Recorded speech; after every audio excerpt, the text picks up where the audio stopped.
At noon starts right now. San Antonio police are actively searching for the suspects involved in a knife fight that broke out in a parking lot on the south side early this morning. It happened around 2:30 on Nogalitas, not far from South Flores, outside the Splash Bar and Grill.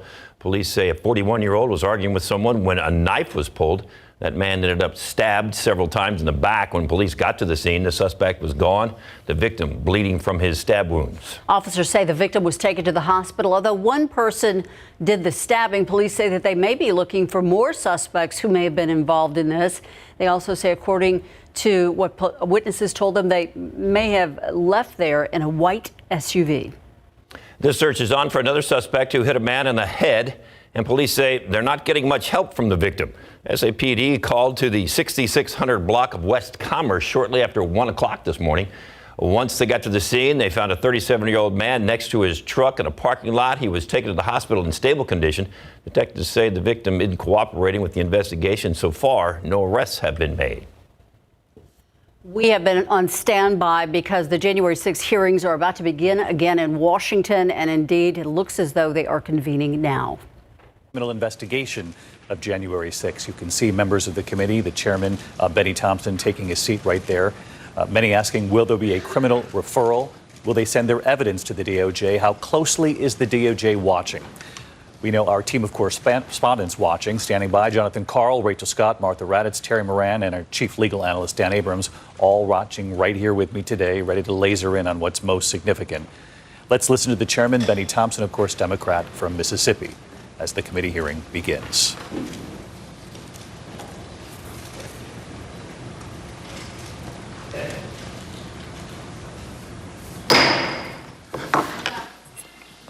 The Select Committee to investigate the January 6th attack on the United States Capitol will be in order.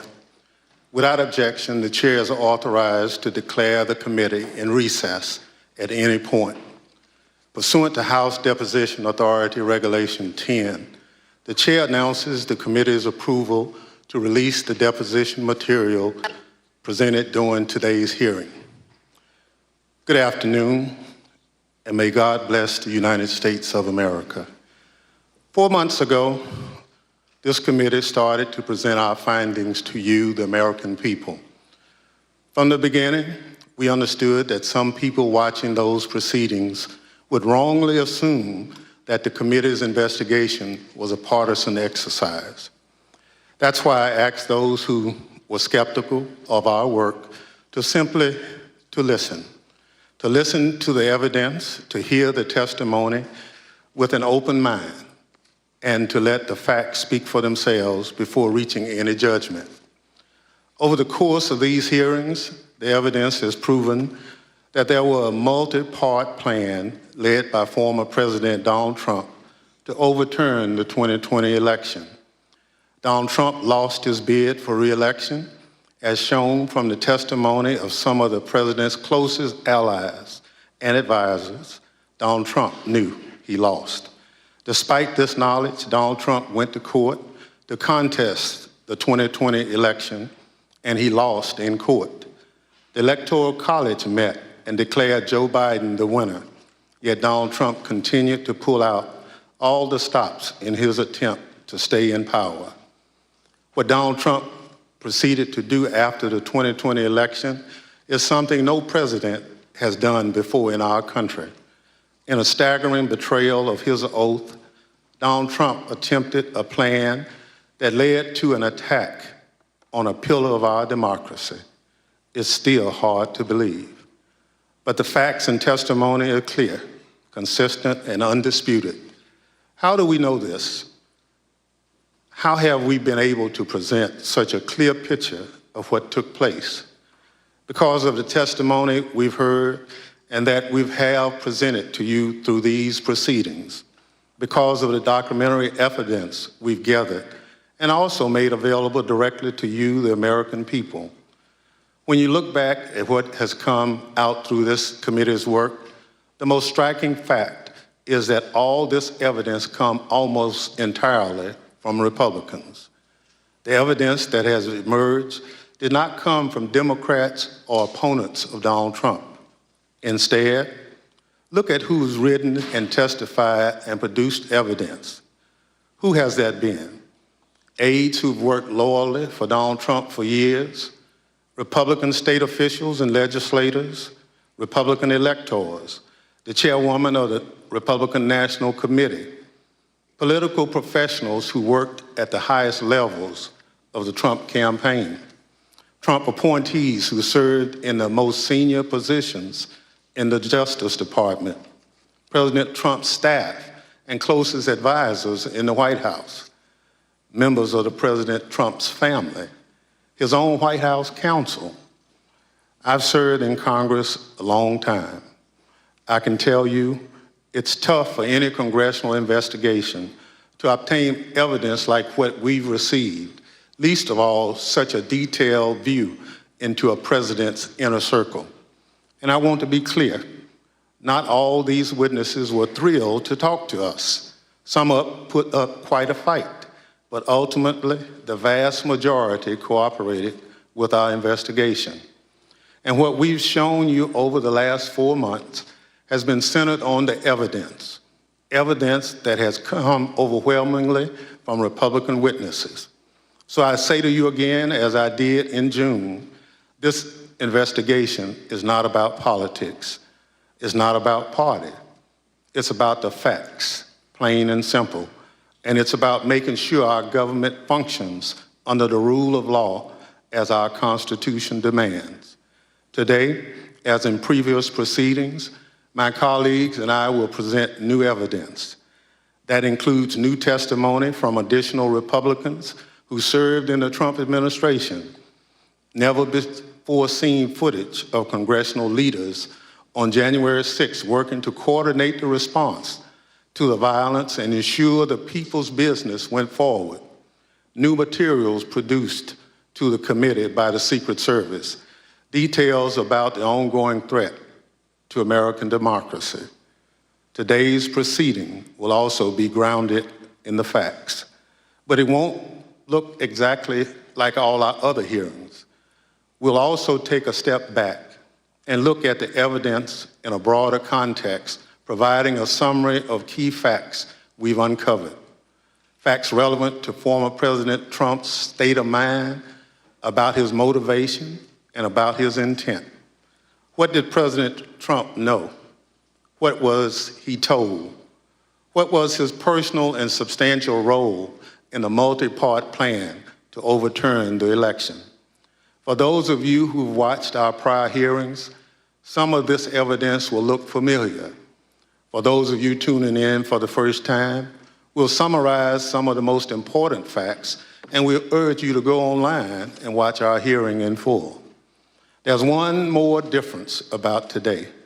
Pursuant to the notice circulated prior to today's proceedings, we are convened today not as a hearing, but as a formal committee business meeting, so that in addition to presenting evidence, we can potentially hold a committee vote on further investigative action based upon that evidence. Before we get to that evidence, I'd recognize our distinguished Vice Chair, Ms. Cheney of Wyoming, for any opening statement she'd care to offer. Thank you very much, Mr. Chairman. Much has happened since our last public hearing on July 21st. As the chairman mentioned, we've received new and voluminous documentation from the Secret Service, which we continue to analyze. We've received new witness testimony, including about efforts to obstruct our investigation and conceal key facts. And according to public reporting, the Department of Justice has been very active in pursuing many of the issues identified in our prior hearings. Our committee may ultimately decide to make a series of criminal referrals to the Department of Justice, but we recognize that our role is not to make decisions regarding prosecution. The preamble to our Constitution recites among its purposes to, quote, establish justice. And our nation's judiciary and our U.S. Department of Justice have that responsibility. A key element of this committee's responsibility is to propose reforms to prevent again. We've already proposed, and the House has now passed, a bill to amend the Electoral Count Act to help ensure that no other future plots to overturn an election can succeed. And we will make further specific recommendations in our final report, based in part on the evidence you will hear today. Our hearings last summer began with an outline of President Trump's multi-part plan to overturn the 2020 presidential election. We then proceeded to demonstrate each of these elements in detail, with more than 20 hours of evidence. Today, we will see new evidence, but as the chairman said, we will also synthesize evidence you've seen before. The vast weight of evidence presented so far has shown us that the central cause of January 6th was one man, Donald Trump, whom many others followed. None of this would have happened without him. He was personally and substantially involved in all of it. Exactly how did one man cause all of this? Today, we will focus on President Trump's state of mind, his intent, his motivations, and how he spurred others to do his bidding, and how another January 6th could happen again if we do not take necessary action to prevent it. As you view our evidence today, I would suggest a focus on the following points. First, as you will see, President Trump had a premeditated plan to declare that the election was fraudulent and stolen before Election Day, before he knew the election results. He made his stolen election claims on election night against the advice of his campaign without any evidence in hand. Then, over the next 2 months, he sought to find those who would help him invent and spread lies about the widespread fraud. Many of those who stepped forward to help, including Rudy Giuliani, knew they never had real evidence sufficient to change the election results. And on the evening of January 5th, they admitted they were still trying to find that phantom evidence. Of course, as a result of making intentionally false claims of election fraud, Mr. Giuliani's license to practice law has now been suspended. Second, please recognize that President Donald Trump was in a unique position, better informed about the absence of widespread election fraud than almost any other American. President Trump's own campaign experts told him that there was no evidence to support his claims. His own Justice Department appointees investigated the election fraud claims and told him point blank they were false. In mid-December 2020, President Trump's senior advisors told him the time had come to concede the election. Donald Trump knew the courts had ruled against him. He had all of this information, but still he made the conscious choice to claim fraudulently that the election was stolen, to pressure state officials to change election results, to manufacture fake electoral slates, to attempt to corrupt our Department of Justice, to summon tens of thousands of supporters to Washington. Knowing that they were angry, knowing that some of them were armed, he sent them to the Capitol. Then, as the riot was underway, he incited his supporters to further violence by publicly condemning his vice president. And then he refused for hours to disband his rioting supporters and instruct them to leave the Capitol, even when he was begged repeatedly to do so. None of this is normal or acceptable or lawful in our republic. Third, please consider today who had a hand in defeating President Trump's efforts to overturn the election. Vice President Pence, Bill Barr, Jeff Rosen, and others at the Department of Justice, state Republican officials, White House staff who blocked proposals to mobilize the military to seize voting machines and run new elections, our Capitol Police, aided by the Metropolitan Police, other federal law enforcement, and our National Guard, who arrived later in the afternoon. All of these people had a hand in stopping Donald Trump.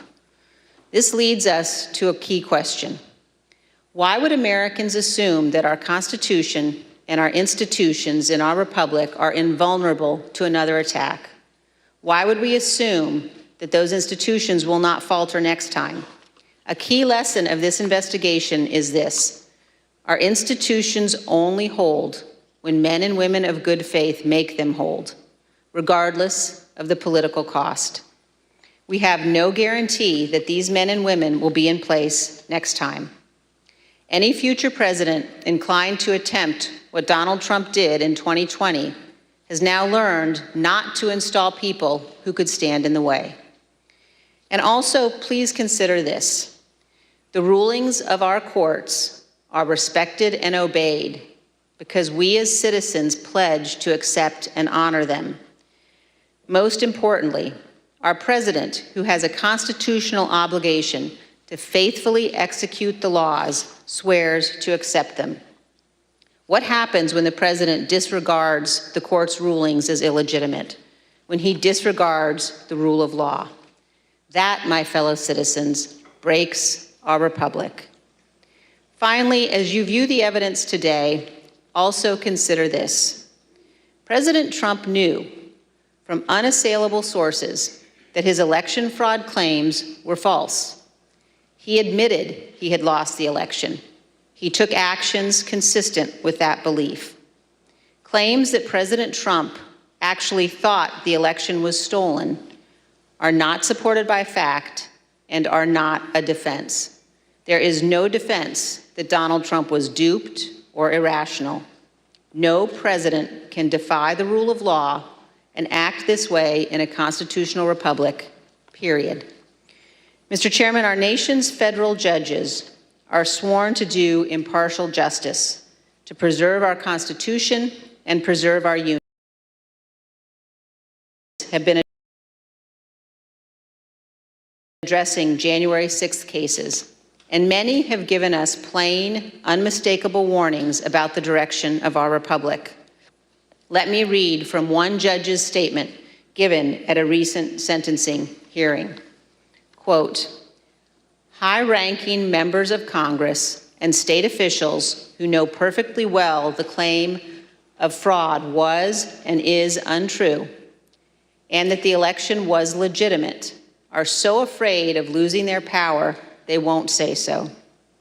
It has to be crystal clear that it is not patriotism, it is not standing up for America, to stand up for one man who knows full well that he lost, instead of the Constitution he was trying to subvert. Mr. Chairman, the violence and lawlessness of January 6th was unjustifiable, but our nation cannot only punish the foot soldiers who stormed our Capitol. Those who planned to overturn our election and brought us to the point of violence must also be accountable. With every effort to excuse or justify the conduct of the former president, we chip away at the foundation of our republic. Indefensible conduct is defended, inexcusable conduct is excused. Without accountability, it all becomes normal and it will recur. So as we watch the evidence today, please consider where our nation is in its history. Consider whether we can survive for another 246 years. Most people in most places on earth have not been free. America is an exception. And America continues only because we bind ourselves to our founders' principles, to our Constitution. We recognize that some principles must be beyond politics, inviolate, and more important than any single American who has ever lived. Thank you, Mr. Chairman. I yield back. Without objections, the chair recognizes the gentlewoman from California, Ms. Lofgren, for an opening statement. Thank you, Mr. Chairman. Very shortly after the election, we began this meeting by returning to election night, November 3rd, 2020. As the chairman noted, we've previously presented testimony about how the election results were expected to come in that night. In certain states, ballots cast by mail before Election Day would be counted only after the polls closed that evening. That meant that election results would not be known for some time. Although President Trump's campaign manager, Bill Stepien, House Republican leader Kevin McCarthy, and Jared Kushner had advised Donald Trump to encourage mail-in voting by Republicans, President Trump did not do so. Yeah, I just remember generally, you had people arguing that we had a very, very robust get out the vote effort and that, mail-in ballots could be a good thing. for us if we looked at it correctly. There was one meeting that was had in particular. I invited Kevin McCarthy to join the meeting, he being of like mind on the issue with me, in which we made our case for why we believed mail-in voting not to be a bad thing for his campaign. But the president's mind was made up. So it was expected before the election that the initial counts in some states, in other words, those votes cast on election day, would be more heavily Republican. And this would create the false perception of a lead for President Trump, a so-called red mirage.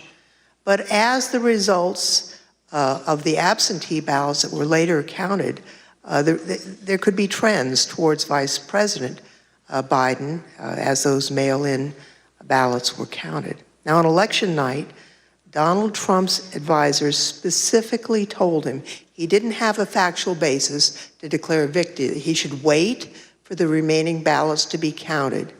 Here is campaign manager Bill Stepien. It was far too early to be making any calls like that. Ballots were still being counted. Ballots were still going to be counted for days. And it was far too early to be making any proclamation like that. My recommendation was to say that votes were still being counted. It's too early to tell, too early to call the race. But President Trump did declare victory in the late hours of election night. Not only did he declare victory, he also called for the ongoing count of votes to just stop. Stopping the count would have violated both federal and state laws and also disenfranchised millions of voters who lawfully cast their vote. He called for that action anyway. Here's what he said. This is a fraud on the American public. This is an embarrassment to our country. We were getting ready to win this election. Frankly, we did win this election. We want all voting to stop. We now know more about President Trump's intention for election night. The evidence shows that his false victory speech was planned well in advance, before any votes had been counted. It was a premeditated plan by the president to declare victory no matter what the actual result was. He made a plan to stay in office before Election Day. Now, the vice president's staff was concerned with what Donald Trump might do on election night. They took steps to ensure that Mr. Pence would not echo a false victory announcement from President Trump. Here's what the Vice President's counsel, Greg Jacob, told us about his preparations with the Vice President's Chief of Staff, Mark Short. Mark had indicated to me that there was a possibility that there would be a declaration of victory within the White House that some might push for. And this is prior to the election results being known. And that he was trying to figure out a way of avoiding the vice president sort of being thrust into a position of needing to opine on that when he might not have sufficient information to do so. Now, following this conversation, Mr. Jacob drafted a memo to Mr. Short, which the Select Committee got from the National Archives. The memo was sent on November 3rd, Election Day, and advised it is essential that the Vice President not be perceived by the public as having decided questions concerning disputed electoral votes prior to the full development of all relevant facts. A few days before the election, Mr. Trump also consulted with one of his outside advisors, inside activist Tom Fitton, about the strategy for election night. The Select Committee got this pre-prepared statement from the National Archives. As you can see, the draft statement, which was sent on October 31st, declares, "We had an election today, and I won." And the Fitton memo specifically indicates a plan that only the votes counted by the election day deadline, and there is no election day deadline, would matter. Everyone knew that ballot counting would lawfully continue past election day. Claiming that the counting on election night must stop before millions of votes were counted was, as we now know, a key part of President Trump's premeditated plan. On election day, just after 5 p.m., Mr. Fitton indicated he'd spoken with the president about the statement. Sending along again, just talked to him about the draft below. Again, this plan to declare victory was in place before any of the results had been determined. In the course of our investigation, we also interviewed Brad Parscale, President Trump's former campaign manager. He told us he understood that President Trump planned as early as July that he would say he won the election even if he lost.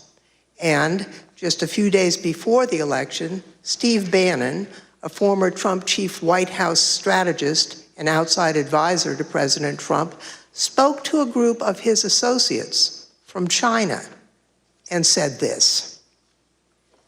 And what Trump's going to do is just declare victory, right? He's going to declare victory.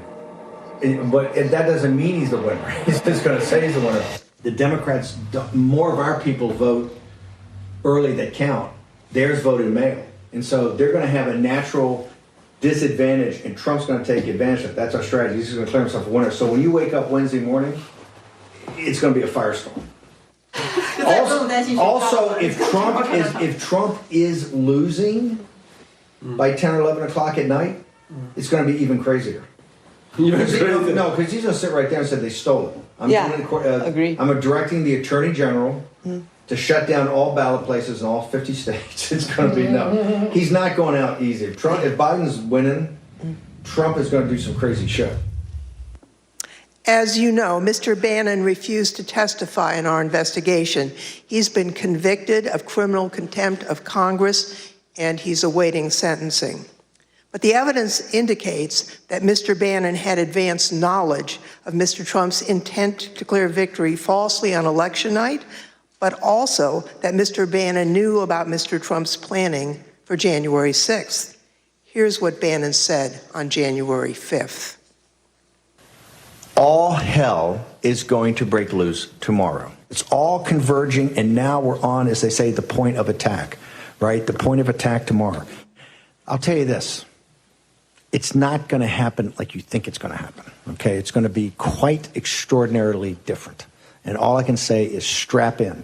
You have made this happen, and tomorrow it's game day. So strap in. Let's get ready. Another close associate of Donald Trump apparently knew of Mr. Trump's intentions as well.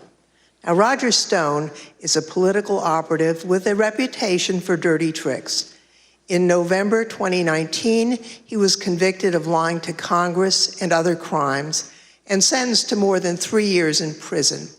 He's also a longtime advisor to President Trump and was in communication with President Trump throughout 2020.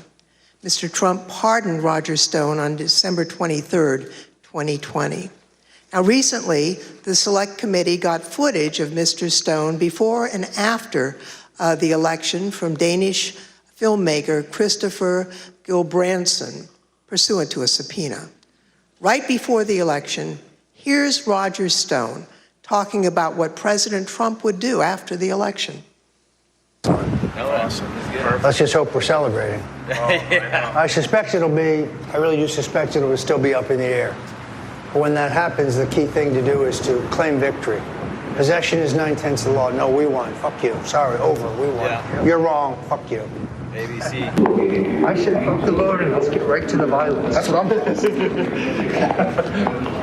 no point. Start smashing pumpkins if you know what I mean. Oh, yeah. The Select Committee called Mr. Stone as a witness, but he invoked his Fifth Amendment right against self-incrimination. Do you believe the violence on January 6th was justified? On the advice of counsel, I respectfully decline to answer your question on the basis of the Fifth Amendment. And Mr. Stone, did you have any role in planning for the violence on January 6th? Once again, I will assert my Fifth Amendment right to decline to answer your question. Although we don't yet have all the relevant records of Roger Stone's communications, even Stone's own social media posts acknowledge that he spoke with Donald Trump on December 27th as preparations for January 6th were underway. In this post, you can see how Roger Stone talked about his conversations with President Trump. He wrote, "I also told the president exactly how he can appoint a special counsel with full subpoena power to ensure those who are attempting to steal the 2020 election through voter fraud are charged and convicted, and to ensure Donald Trump continues as our president." As we know by now, the idea for a special counsel was not just an idle suggestion. It was something President Trump had actually tried to do earlier that month. We know that Roger Stone was at the Willard Hotel on January 5th and 6th, and we know from other witness testimony that President Trump asked his chief of staff, Mark Meadows, to speak with Roger Stone and General Michael Flynn that night. In addition to his connection to President Trump, Roger Stone maintained extensive direct connections to two groups responsible for violently attacking the Capitol, the Oath Keepers and the Proud Boys. Individuals from both of these organizations have been charged with the crime of seditious conspiracy. Now, what is seditious conspiracy? It is a conspiracy to use violent force against the United States, to oppose the lawful authority of the United States. Multiple associates of Roger Stone from both the Oath Keepers and the Proud Boys have been charged with this crime. Close associates of Roger Stone, including Joshua James, have pled guilty to this crime. We know that at least 7 Oath Keepers who have been criminally charged provided personal security for Roger Stone or were seen with him on January 6th or in the weeks leading up to January 6th. For example, Joshua James, the leader of the Alabama Oath Keepers, provided security for Roger Stone and was with him on January 5th. This is the picture of the two together on January 5th. James entered the Capitol on January 6th. He assaulted a police officer. Earlier this year, he pled guilty to seditious conspiracy and obstruction of Congress. Another example is the married couple, Kelly and Connie Meggs. Now, Kelly Meggs was the leader of the Florida chapter of the Oath Keepers.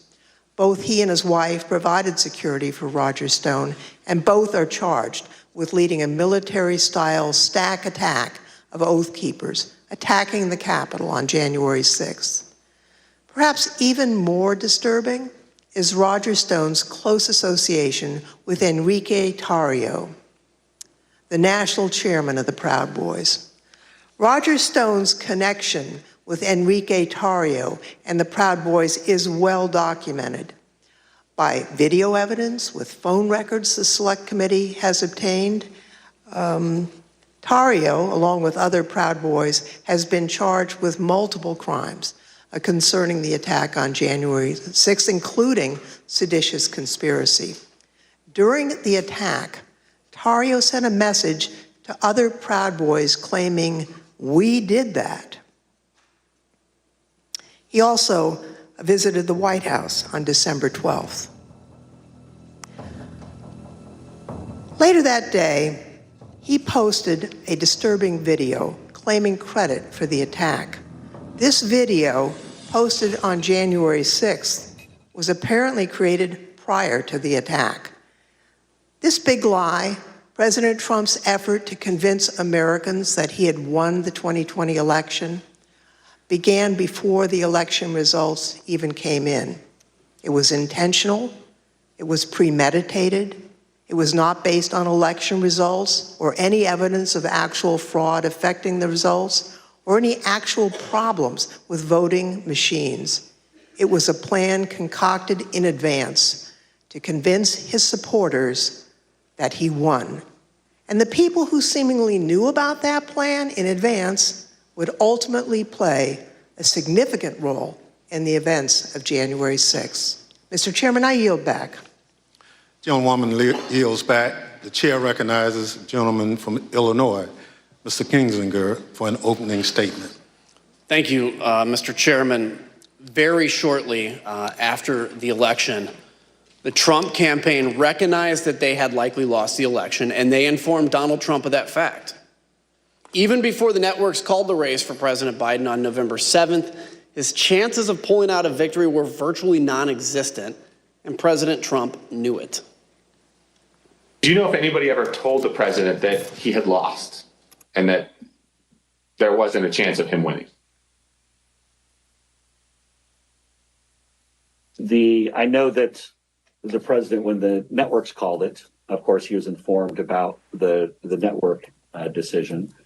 That afternoon, at some point, myself and a handful of other folks went over and sat down with the president and communicated that the odds of us prevailing in legal challenges were very small. You know, after the election, as of November 7th, in your judgment, what were the chances of President Trump winning the election? After that point? Yes. None. At times, President Trump acknowledged the reality of his loss. Although he publicly claimed that he had won the election, privately, he admitted that Joe Biden would take over as president. Here's a few examples of that. So we're in the Oval and there's a discussion going on. And the president says, I think it could have been Pompeo, but he says words to the effect of, yeah, we lost, we need to let that issue go to the next guy, meaning President Biden. I remember maybe a week after the election was called, I popped into the Oval just to give the president the headlines and see how he was doing. He was looking at the TV and he said, "Can you believe I lost to this effing guy?" Mark raised it with me on the 18th.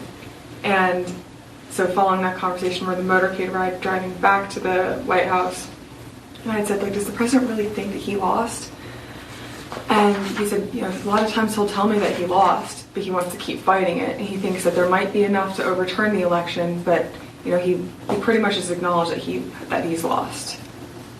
Knowing that he had lost and that he had only weeks left in office, President Trump rushed to complete his unfinished business. One key example is this. President Trump issued an order for large-scale U.S. troop withdrawals.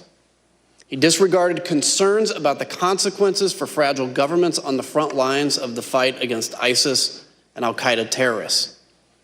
Knowing he was leaving office, he acted immediately and signed this order on November 11th, which would have required the immediate withdrawal of troops from Somalia and Afghanistan, all to be complete before the Biden inauguration on January 20th.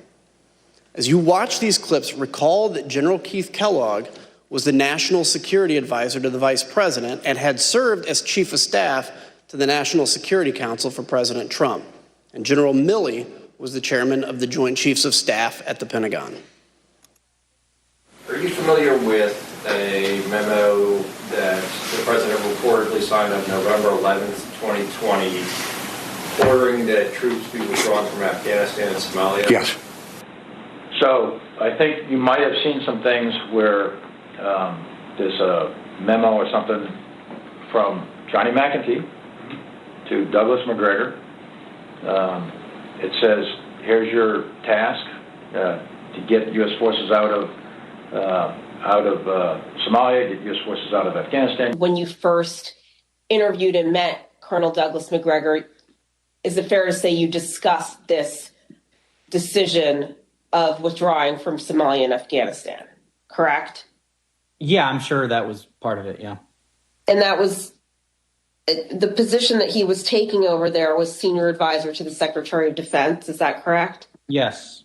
So on that same day, just so I'm clear, he responded back to you that they, meaning DOD leadership, was not going to take any of those steps without an order. Without a directive. Yeah.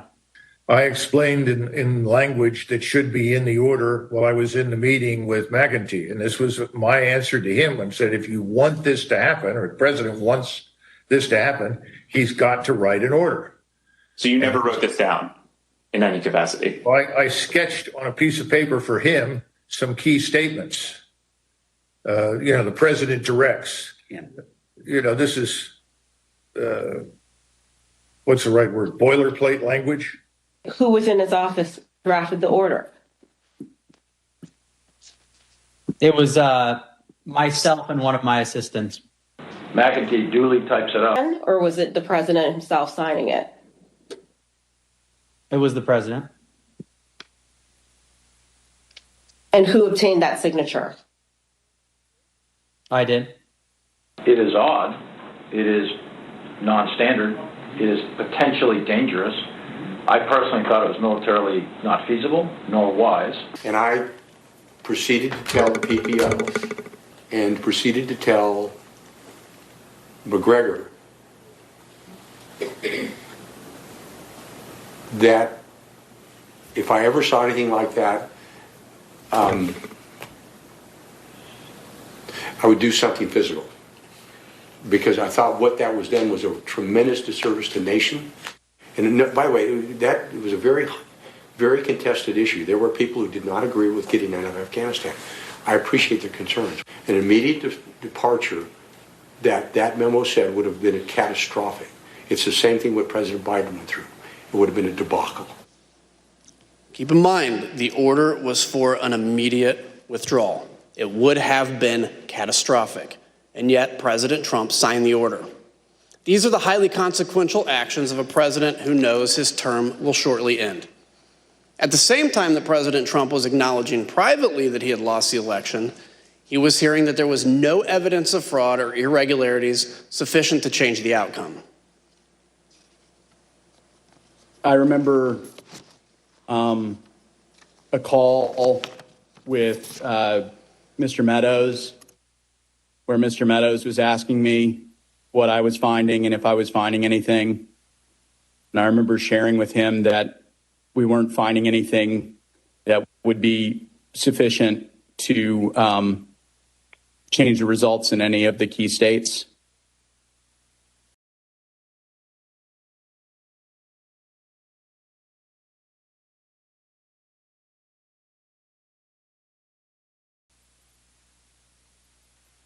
Probably in November, mid to late November. I think it was before my child was born. And what was Mr. Meadows' reaction to that information? I believe the words he used were, "So there's no there." It would be our job to track it down and come up dry because the allegation didn't prove to be true. And we'd have to, relay the news that, that tip that someone told you about those votes or that fraud or, nothing came of it. That will be our job as the truth-telling squad, and not a fun job to be. It's an easier job to be telling the president about wild allegations. It's a harder job to be telling him on the back end that that wasn't true. What was generally discussed on that topic was whether the fraud, maladministration, abuse, or irregularities, if aggregated and read most favorably to the campaign, would that be outcome determinative? And I think everyone's assessment in the room, at least amongst the staff, Mark Short, myself, and Greg Jacob, was that it was not sufficient to be outcome determinative. Look, it's the right of any candidate to litigate genuine election disputes. Nobody argues that, but President Trump's litigation was completely unsuccessful. In our past hearings, we told you that the committee had identified a total of 62 election lawsuits filed by the Trump campaign and its allies between November 4th and January 6th of 2021. Those cases resulted in 61 losses and only a single victory, which did not affect the outcome for any candidate. The claims were not supported by any sufficient evidence of fraud or irregularities. In fact, they were baseless, as judges repeatedly recognized. In none of these 62 cases was President Trump able to establish any viable claims of election fraud sufficient to overturn the results of the election. In those hearings, we shared with you the words used by judges around the country in rejecting the Trump campaign's claims. It's strong language criticizing the lack of evidentiary support for the claims of election fraud in those lawsuits. For example, a federal appeals court in Pennsylvania wrote, quote, "Charges require specific allegations and proof. We have neither here." A federal judge in Wisconsin wrote, quote, "The court has allowed the former president the chance to make his case, and he has lost on the merits." Another judge in Michigan called the claims, quote, "nothing but speculation and conjecture that votes for President Trump were either destroyed, discarded, or switched to votes for Vice President Biden." A federal judge in Michigan sanctioned 9 attorneys, including Sidney Powell, for making frivolous allegations in an election fraud case, describing the case as a historic and profound abuse of the judicial process. Recently, a group of distinguished Republican election lawyers, former judges, and elected officials issued a report confirming the findings of the courts. In their report entitled "Lost, Not Stolen," these prominent Republicans analyzed each election challenge and concluded this: Donald Trump and his supporters failed to present evidence of fraud or inaccurate results significant enough to invalidate the results of the 2020 presidential election. On December 11th, Trump's allies lost a lawsuit in the U.S. Supreme Court that he regarded as his last chance at success in the courts. A newly obtained Secret Service message from that day shows how angry President Trump was about the outcome. Quote, "Just FYI, POTUS is pissed. Breaking news, Supreme Court denied his lawsuit. He is livid now." Cassidy Hutchison, an aide to Chief of Staff Mark Meadows, was present for that conversation and described it in this way. This is the day that the Supreme Court had rejected that case. Mr. Meadows and I were in the White House residence at a Christmas reception. And as we were walking back from the Christmas reception that evening, the president was walking out of the Oval Office, so we crossed paths in the Rose Garden colonnade. The president was fired up about the Supreme Court decision. And so I was standing next to Mr. Meadows, but I stepped back, so I was probably 2-3 feet catty corner from him, diagonal from him. The president's just raging about the decision and how it's wrong and why didn't we make more calls, and just his typical anger outburst at this decision. And the president said, he had said something to the effect of, "I don't want people to know we lost, Mark. This is embarrassing. Figure it out. We need to figure it out. I don't want people to know that we lost." Our country is a country of laws where every person, including the president, must follow the law and respect the judgment of our courts. President Trump's closest advisors held that view both then and now. Well, do you believe the president should abide by the rulings of the courts? Oh, yes. We should all comply with the law at all times to the best of our ability, every one of us. So once the courts had ruled and the Electoral College had met, the election was over in your view? Yes, I think I've said previously that when the vice president made the certification and the litigation was complete, it was complete. When the Electoral College met on the 14th? Yes, as of December 14th, is that right? I think that's the right date, yes. I assume, Pat, that you would agree the president is obligated to abide by the rulings of the courts. Of course. And I assume you also would... Everybody is obligated to abide by rules, of course. And I assume you also would agree the president has a particular obligation to take care that the laws be faithfully executed. That is one of the president's obligations, correct. Ivanka, do you believe the president's obligated to abide by the rulings of the courts? I do. By mid-December of 2020, President Trump's senior staff were attempting to persuade him to concede the election outcome.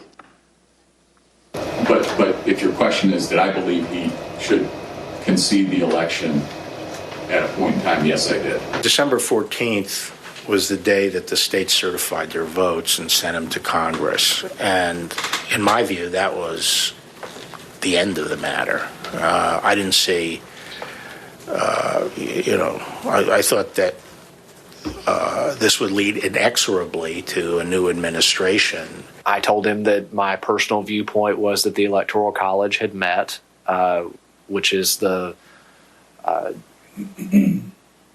system that our country is set under to elect a president and vice president. And I believed at that point that the means for him to pursue litigation was probably closed. And do you recall what his response, if any, was? He disagreed. Secretary of Labor Gene Scalia, the son of late Justice Scalia, visited President Trump in mid-December and explained the situation clearly. And so I had to put a call into the president. I might have called on the 13th. We spoke, I believe, on the 14th, in which I conveyed to him that I thought that it was time for him to acknowledge that President Biden had prevailed in the election. But I communicated to the president when that legal process is exhausted and when the electors have voted, that's the point at which that outcome needs to be expected. I told him that I did believe, yes, that once those legal processes were run, if fraud had not been established, that had affected the outcome of the election, then unfortunately, I believed that what had to be done was concede the outcome. Not only did the courts reject President Trump's fraud and other allegations, his Department of Justice appointees, including Bill Barr, Jeffrey Rosen, and Richard Donahue, did as well. President Trump knew the truth. He heard what all his experts and senior staff were telling him.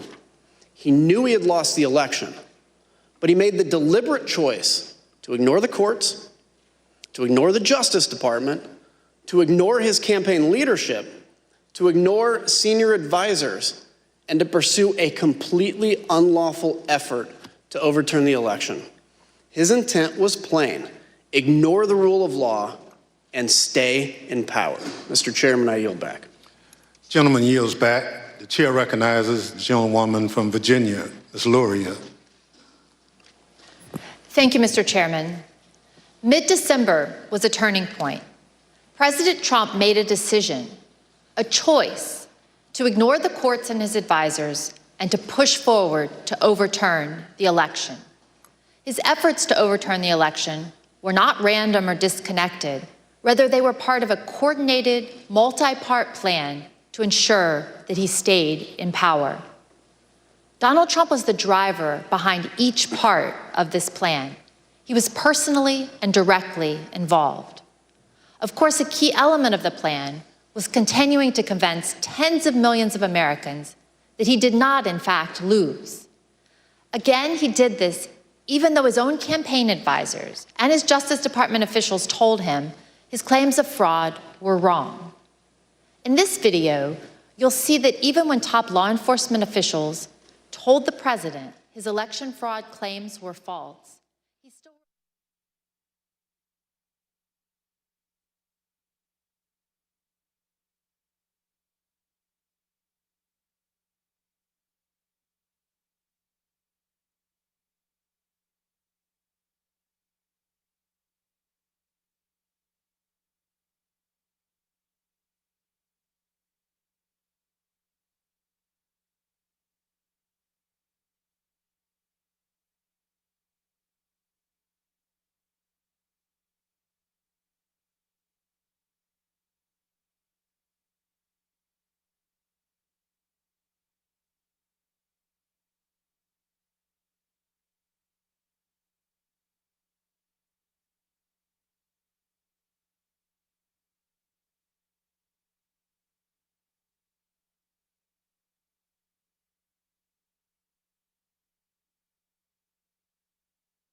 Who's over here, right?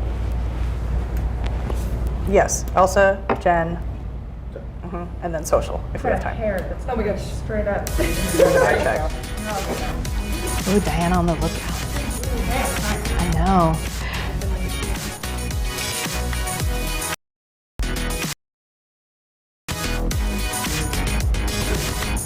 Can I grab one of these? Yeah. I didn't say go ahead, did you? No. I was like, did I miss something? Elsa Fernandez shows you how it all starts with finding your style type. Thank you. With fruit? Okay, Fruit and fashion. All right, here we go. In 3, 2. Well, we are celebrating seniors today with all sorts of healthy tips and tricks to keep them. Wait. Yes, that was correct. One more time. 3, 2. Well, we are celebrating seniors today with all sorts of healthy tips and tricks to keep them living healthy. And joining us right now is Elsa Fernandez with Eye Candy Boutique, because you can dig into your closet and save money, and it all starts with finding your style type with fruit. Yes, fruit and fashion work together. Tune in later to find out. All right, and our Jen Tobias-Pesky is out live showing how seniors can have fun by staying fit and being healthy. That's right, we're at the Gonzaga Event Center learning all about their classes, including Tai Chi. We'll tell you about the benefits of that, but also some other free, keyword free classes that they have here. Back to you, Fiona. And we've got Natalie Ramos here with Texas Agriculture, Texas A&M AgriLife, and you are going to show folks how they can grow their own vegetables and eat healthy, but you have a great, easy way for cutting up apples and onions. Yes, before we get into the gardening, one of my favorite onions to cook with are green onions, very popular, but there are some tricks with them. And so I'm gonna show you just a simple trick how to cut them quick and easy. You can actually make it quick. Cut them in half, and you wanna be safe with the knife and just quickly just do the rocking motion, just like that. And there you go. All right, we're gonna show that apple one coming up in just a few minutes, right? Yes, we are. Let's cut up this little apple. All right, all that and more when SA Live continues.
Freebies and money savers. Do we have your attention now? You're going to want to stick around for those deals for seniors. Plus, fall gardening tips for growing your own food and meal ideas to keep your ticker in tip-top shape. And a fall craft that's easy to make and won't break the bank. It's all today as we celebrate seniors on SA Live. Celebrate San Antonio. Coming to you live from historic Market Square. This is SA Live. Oh, happy Thursday. Well, they have achieved Zen at this Gonzaba Event Center, and we're going to learn how you can harness your chi too. Good afternoon, I'm Fiona Gorsiza. Well, we have a whole show packed with tips and tricks for healthy living for our seniors today on our Gonzaba Medical Group Takeover Show, and we want to kick things off with a shout out to the seniors in our lives. So you can give a shout out to any of the senior citizens in your life. Just post a photo of maybe your grandparents, your parents, aunts, uncles, even yourself as a senior. Tag us at SA Live KSAT on Facebook and Twitter, and we'd love to see a few of those a little later in the show. You're going to be seeing a number on the top right corner of your screen during the show today. That's the number to Gonzaba Medical Group. They have the answers to your questions about Medicare enrollment. So you see it right there. So dial it if you have any.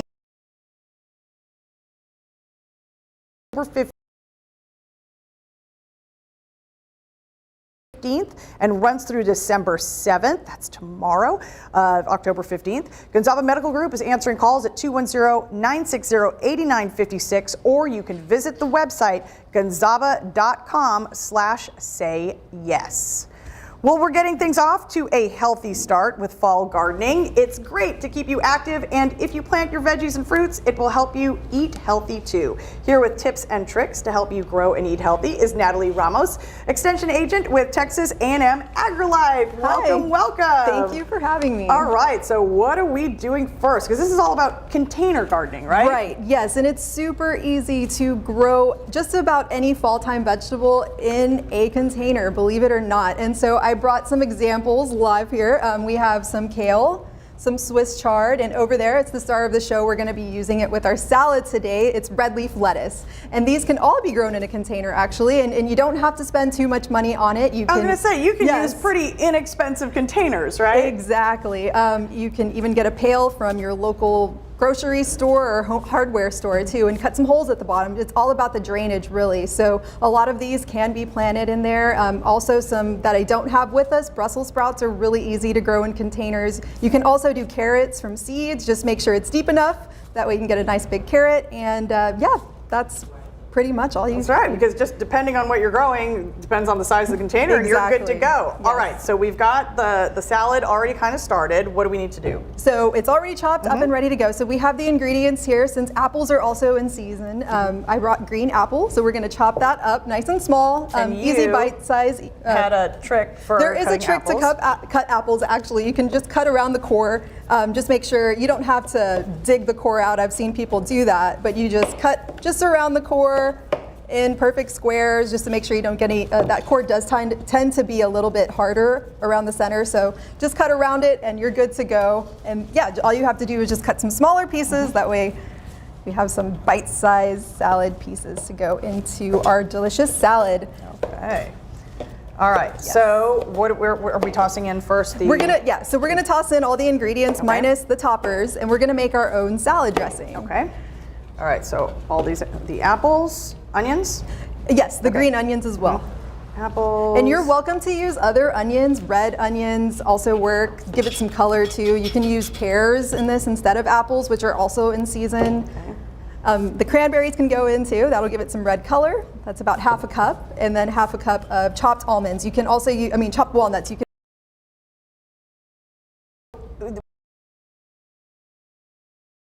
When you're shopping for your fruits and veggies, what's a way to help kind of stay on budget? I mean, I know prices are sometimes a little frightening at the grocery stores right now. Yes, they are on the rise, unfortunately. And a lot of my classes that I give out in the community are regarding, and also you can buy things that are out of a can. Canned vegetables and fruit. Just make sure you don't have, you can get the low sodium options. And if you're getting canned fruit as well, you can get the ones that don't have that heavy syrup. So try to stay away from the syrups and the salt that might be in our canned food items. And always buy fruits and vegetables that are in season. So you can go into HEB and check out what's in season. So everything here is in season. Our leafy greens, our carrots, our pumpkins too. So yes. And so those are labeled, right? If it's in season, you should see that. You right? should see it. It should be front and center when you walk into HEB. It'll say seasonal vegetables. Can't miss it. Yes. Bright lights around it. Yes. I feel like sometimes it needs the bright lights, right? Sometimes does. Sometimes it can be hidden. Yeah. All right. So besides, we've got the salad going, but salad dressing, okay? Right. That's important. Tell us why. Okay, so as you know, you go into HEB and salad dressing, it's overwhelming, that whole aisle, right? And it can be really expensive too. And sometimes a lot of it is unhealthy. They put a lot of oils in there. And so I always tell people, especially in my classes, my seniors, make your own salad dressing. It goes a long way, and you can get a mason jar, or you don't even have to get a mason jar. You can make your own salad dressing in a simple bowl like this. So we're gonna make our own right here because we have control of how much sodium goes into it, how much oil. And so what we're gonna start with is the olive oil. So that's gonna be the base in our mason jar. Okay. So that's gonna be about a tablespoon. Yeah, a little bit. Yeah, that's fine. Yeah. And then another tablespoon of balsamic vinegar. And you can use red wine vinegar too, just to give it some of that citrusy taste a little bit more. There you go. There we go.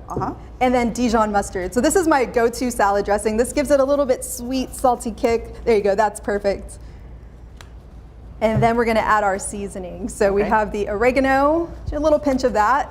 You can use other herbs. You can grow your own herbs as well. Okay. And then some salt and pepper to taste. Just whatever your heart desires on that. There you go. And then you're gonna make sure that's nice and closed up so that goes on top, and you just give it a shake.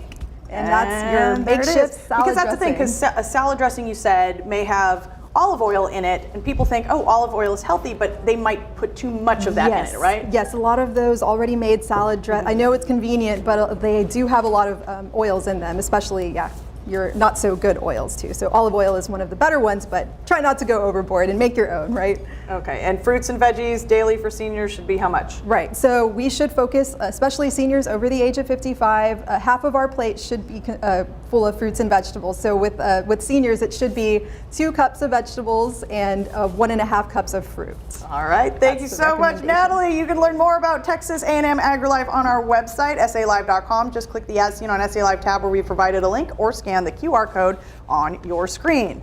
All right, well, from healthy living to staying active, Gonzaga Medical Group is helping seniors stay fit and happy. They're always offering some sort of fun activity at their Gonzaga event centers, and our Jen Tobias-Tresky is out live at one on Pleasanton Road. Hey there, Jen. Hello. Yes, that's right. They offer all kinds of activities for seniors at the Gonzaga Event Centers. And today we're all about the calm place and the art of Tai Chi. And joining me now is fitness instructor Teresa Denise Schultz here to show us how it's done. And we have our lovely models doing some moves. But first, let's talk about the benefits of Tai Chi. Oh, there are so many benefits of Tai Chi. It's anxiety. It helps with that, de-stressor. It helps with your balance, with your coordination. There's so many benefits. I'm gonna be honest, I didn't like it at first, but if you have a positive attitude going into something, it'll work. Yes, and I see back here the movements are very slow, but that's the whole point, right? Can you show me a few? Yeah, we'll start with open the door. You're going to inhale, bend those knees, and it should feel like whenever you're on a wave in the ocean, just how you bounce up and down in that water, nice and slow. And it's important that you slow down, right? Would you say? Yes. I'm a Zumba person, let me tell you. It took me a while to learn how to slow down and smell the roses. And again, it's all about keeping the balance. You mentioned to me earlier that you saw people that have transformed and actually have better balance now from doing these types of moves, right? Yes, exactly. It helps a lot with balance. And what other fitness classes do you offer? We have Zumba Gold, which is Zumba, but we take out all the jumping and the twisting, but you can still get a really good workout with Zumba Gold. We also have chair yoga. And we do not get on the floor with our seniors, but you are able to do poses, and we do balance poses, things that are going to help you. And what are they working on right now behind us? What are these doing moves? Embrace the moon. Oh, okay. So Tai Chi uses things from nature. And so it's all in martial arts moves too.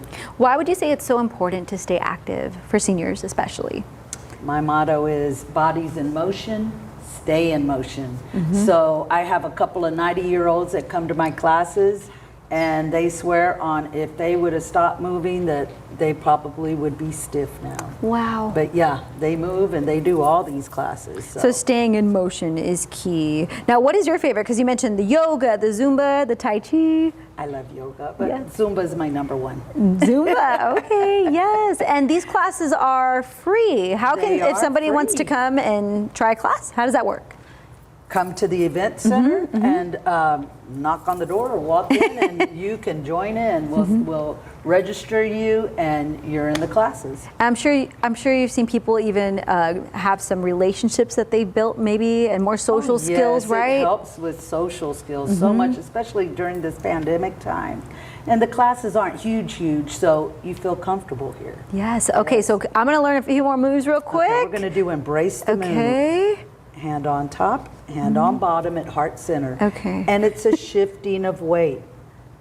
You said that's important, right? Like the yin and the yang? The yin and the yang. I'm probably not doing this right, but she's the expert here. Again, Zumba, yoga, Tai Chi, and you will learn all the health benefits and even of just the breathing part, right? Yeah, oh, that breathing is so important. Believe it or not, you get aerobic capacity with Tai Chi because you're doing diaphragmatic breathing. All right. Well, thank you so much. I'm trying to go slow here, but you know, I'm always fast paced. Fiona, when we come back out here, we're going to work on a craft because there's a lot more than just fitness here at the Gonzaga Events Center. Ladies, you're doing wonderful. Back to you, Fiona. I'll keep practicing. Let me see. Okay. Thank you, Jen. Oh, it's good to see everybody moving over there. All right, still ahead, where seniors can get stuff with deep discounts. We have a roundup of several money-saving deals for seniors. And how to stay fashionable with things you already have in your closet. Fashionista Elsa Fernandez shows us how to create a capsule wardrobe that will save you money. That's next on SA Live's Gonzaga Medical Group Takeover Show. Most of our patients, they still don't have a designated primary care doctor, or they haven't seen a doctor in a very long time. So we encourage this so they can start developing a relationship with a doctor, whether it's a male doctor or a female doctor that they choose, so they can start working on their health.